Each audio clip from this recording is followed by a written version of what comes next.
नमस्कार। आपका अखबार के YouTube चैनल पर आपका स्वागत है। मैं हूं प्रदीप सिंह। विपक्षी दलों की बहुप्रतीक्षित बैठक बेंगलुरु में हो गई, संपन्न हो गई। 2 दिन की बैठक थी, 17-18। हालांकि 17 को डिनर था। डिनर पर कह सकते हैं एक तरह से वर्किंग डिनर था। उस पर मिले कुछ लोग। उसके बाद दूसरे दिन जो है बैठक हुई। सुबह 11 साढ़े 11 बजे शुरू हुई और 4 बजे प्रेस कॉन्फ्रेंस के साथ ख़त्म हो गई। बीच में लंच भी हुआ। तो क्या रहा लबोलुआब? 9 दिन चले 2.5 कोस। तो ये प्रगति है पटना से बेंगलुरु तक की। पटना में तय हुआ था कि साथ रहेंगे और अगली बैठक बेंगलुरु में होगी। ये निष्कर्ष था, ये फैसला था पटना का। तो बेंगलुरु का क्या फैसला है कि गठबंधन का नाम तय कर लिया। इसका नाम होगा India, Indian national developmental inclusive alliance.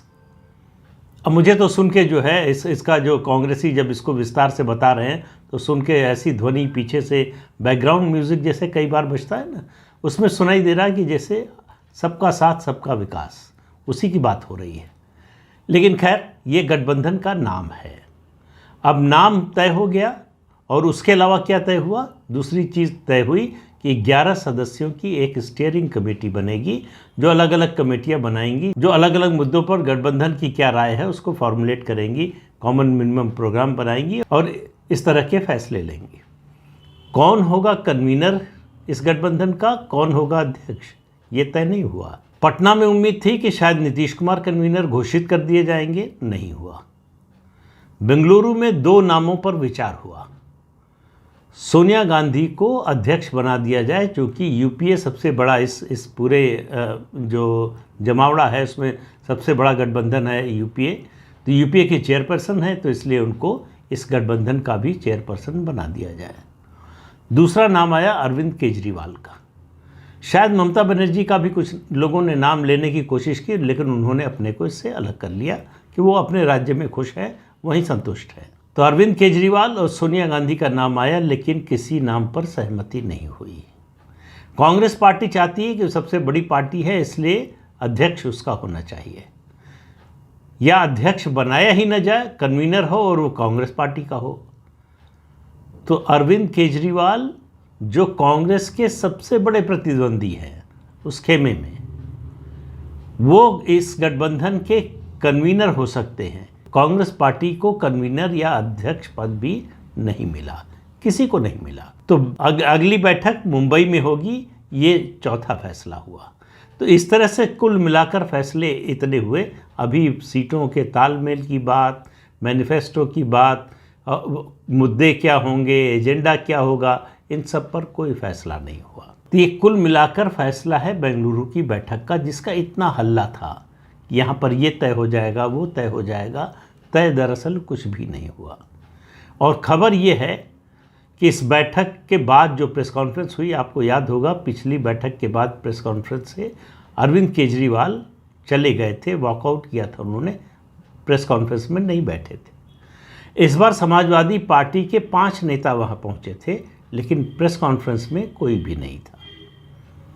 तब अब वो नाराज़गी में हुआ ऐसा, या उनको फ्लाइट पकड़नी थी, कोई दूसरा एंगेजमेंट था, ये किसी को मालूम नहीं है। लेकिन ये हुआ, इतनी खबर आ रही है। तो कुल मिलाकर बेंगलुरु में कांग्रेस और आम आदमी पार्टी नज़दीक आ गए। ये दृश्य देखने को मिला जब अरविंद केजरीवाल का स्वागत करने के लिए सिद्धारमैया और डीके शिव कुमार और केसी वेणुगोपाल खड़े थे। तो ये देखने लायक होगा कि इस पर दिल्ली और पंजाब के कांग्रेस के नेताओं की क्या प्रतिक्रिया है।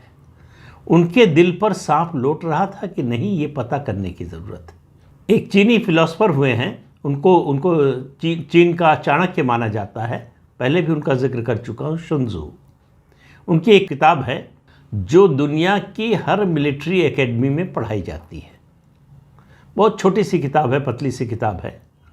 उसमें उन्होंने एक बात लिखी है। किताब का नाम है आर्ट ऑफ वॉर। तो उन्होंने इस किताब में लिखा है कि अपने को जानो और अपने दुश्मन को भी जानो।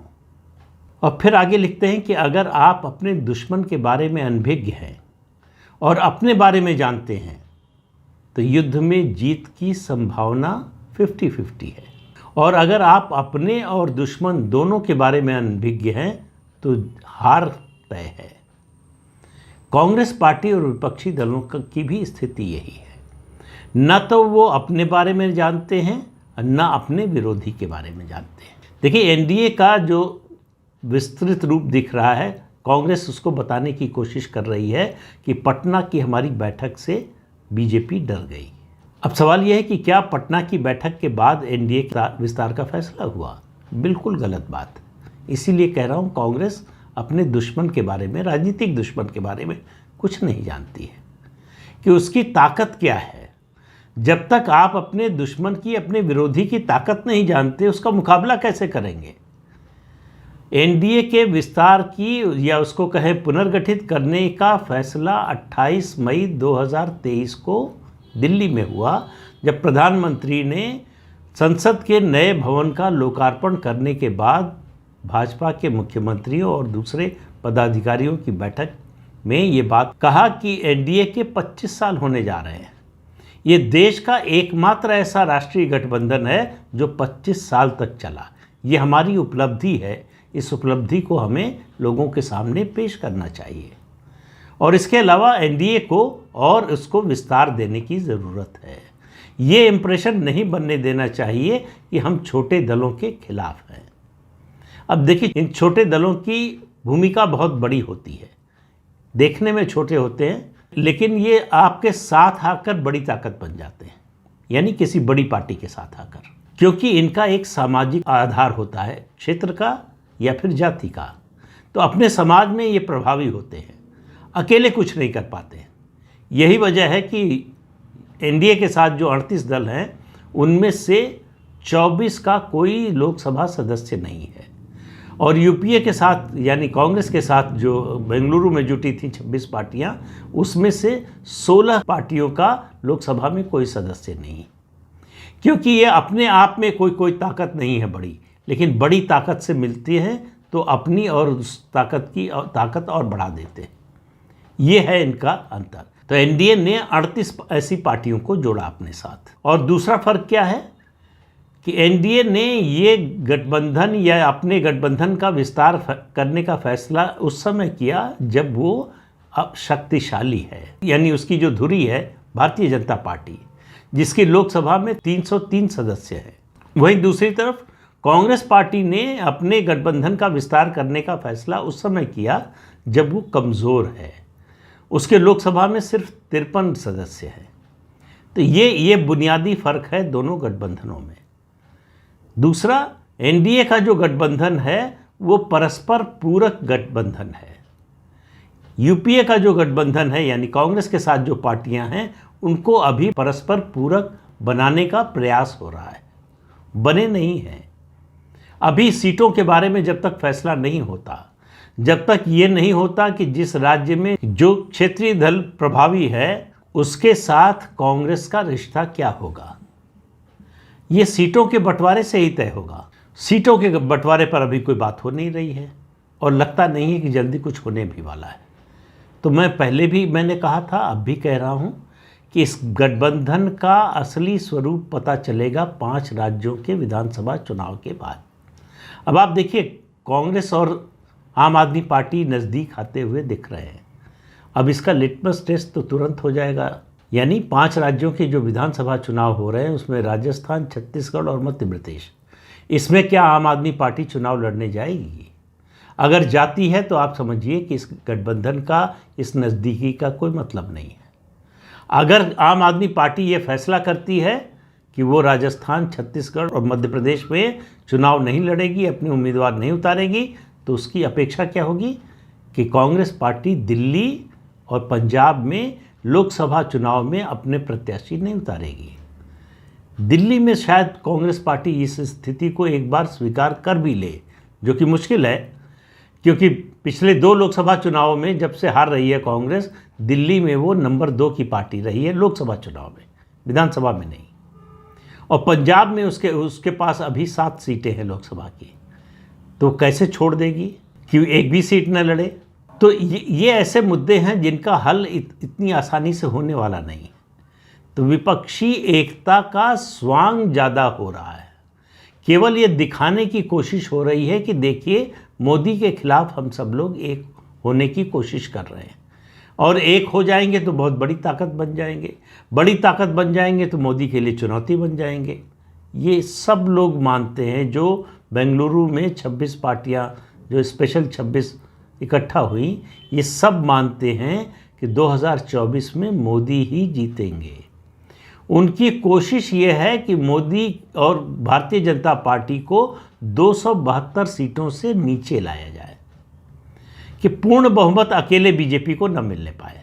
हालांकि मुझे लगता है कि इससे भी कोई बहुत बड़ा फर्क नहीं पड़ने वाला, क्योंकि उधर इतने टुकड़े हैं कि उनको गिनना मुश्किल है। अब सवाल यह है कि मैंने कहा कि बीजेपी जो है पोजीशन ऑफ स्ट्रेंथ से ये अलायंस कर रही है, तो अगर पोजीशन ऑफ स्ट्रेंथ में है, ताकतवर है, तो अलायंस क्यों कर रही है? अलायंस की ज़रूरत क्या है?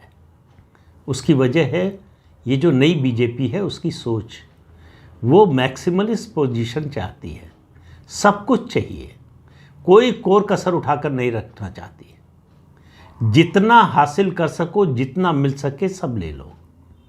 इसी के तहत इतना दाग होने के बावजूद अजित पवार को महाराष्ट्र में लिया है। अब जो कांग्रेस के साथ दल हैं, उनकी सारी कोशिश ये है कि कांग्रेस पार्टी उन चुनाव क्षेत्रों तक सीमित हो जाए जहां उसकी भाजपा से सीधी लड़ाई है, जैसे मध्य प्रदेश में, छत्तीसगढ़ में, राजस्थान में, गुजरात में, हिमाचल में, उत्तराखंड में और अब कर्नाटक में। इस तरह से जहाँ जहाँ सीधी लड़ाई है कांग्रेस और बीजेपी की, वहाँ वहाँ कांग्रेस लड़े, और बाकी जगह जहाँ क्षेत्रीय दल प्रभावी हैं वो लड़े। इस पूरी प्रक्रिया का नतीजा ये होगा कि इसमें कमज़ोर सिर्फ कांग्रेस होगी, क्षेत्रीय दलों की ताकत बढ़ेगी जो बढ़ाना चाहते हैं। उनको ये समझ में आ रहा है कि अगर हमारी सारी कोशिशें करने के बाद, ताकत लगाने के बाद कामयाबी मिली तो हंग पार्लियामेंट आएगी। ऐसे में हमारी भूमिका तभी बढ़ेगी, प्रभावी होगी, जब हमारे लोकसभा सदस्यों की संख्या ज़्यादा होगी। तो हर पार्टी ज़्यादा से ज़्यादा लोकसभा सदस्य लाने की कोशिश कर रही है। अब आप इस बात को समझिए, मैंने अभी थोड़ी ही देर पहले कहा कि ये सब मान कर चल रहे हैं कि 2024 में आएगा तो मोदी ही। लेकिन सवाल है क्यों, किस आधार पर? अगर देश में मोदी के विरोध में, बीजेपी के विरोध में हवा चल रही होती, इस तरह का माहौल होता सरकार के विरोध में, केंद्र सरकार के विरोध में, तो कांग्रेस पार्टी किसी भी सूरत में ये गठबंधन नहीं करती। अगर ऐसी हवा होती तो वो उसकी कोशिश होती कि अपनी सीटों की संख्या ज़्यादा से ज़्यादा बढ़ाओ और चुनाव के बाद जो है गठबंधन करो, पोस्ट पोल अलायंस। सुविधाजनक है, उसमें कोई अनिश्चितता नहीं है, सब कुछ स्पष्ट है, सामने है किसकी कितनी ताकत है, किसके पास कितनी संख्या है। कांग्रेस को मालूम है कि मोदी के विरोध में कोई लहर नहीं चल रही है, मोदी के खिलाफ कोई माहौल नहीं है, कोई एंटी इनकम्बेंसी केंद्र सरकार के खिलाफ नहीं है। तो फिर कांग्रेस कर क्या रही है? कांग्रेस की कोशिश है कि जितना कम कर सके, अगर कम कर सके तो मोदी और बीजेपी को कम करने की कोशिश करें। अकेले हम नहीं कर सकते, ये कांग्रेस पार्टी ने मान लिया है, तो बाकी लोगों को साथ लेकर कम करने की कोशिश करें। अगर मोदी को घटा लिया तो हम ये दावा कर सकेंगे 2029 में कि हम मोदी को हरा सकते हैं, बीजेपी को हरा सकते हैं। तो पूरे अपोजिशन का जो प्लान है वो दरअसल 2029 के लिए है, जिसकी तैयारी आज हो रही है 2023 में। तो इसलिए एक कहावत याद आ रही है। जिस तरह से ये बैठक हुई और इसमें तय हुआ, बीके हरिप्रसाद की बात सुनकर मुझे बड़ी हंसी आ रही है। उन्होंने कहा कि बड़े अच्छे संकेत के साथ ये बैठक शुरू हुई, सबने मिलकर तय किया कि 2024 का चुनाव भाजपा और मोदी के लिए आखिरी होगा। तो मुझे याद आया कि जुगनुओं की महफिल में ये ऐलान हुआ कि सूरज को बदला जाए। वही कोशिश ये इंडिया, जो नया गठबंधन बना है, वो कर रहा है। तो ये सारे जुगनू मिलकर सूरज को बदलने की कोशिश कर रहे हैं। अब आप समझ सकते हैं कि इसका नतीजा क्या होगा। तो नतीजा जानते हुए, यानी ये ऐसा गठबंधन है जो ना अपनी ताकत को समझता है, ना अपने दुश्मन के बारे में जानता है। राजनीतिक दुश्मन दोनों को नहीं समझता, इसलिए शुंजू की बात माने तो समझ लीजिए कि इसका हश्र क्या होने वाला है। तो इस अंक में इतना ही। अगले अंक में फिर मिलेंगे किसी नए मुद्दे के साथ। तब तक के लिए अनुमति दीजिए। आपसे अनुरोध है कि चैनल देखिए, शेयर कीजिए, लाइक कीजिए और सब्सक्राइब ज़रूर कीजिए। नमस्कार।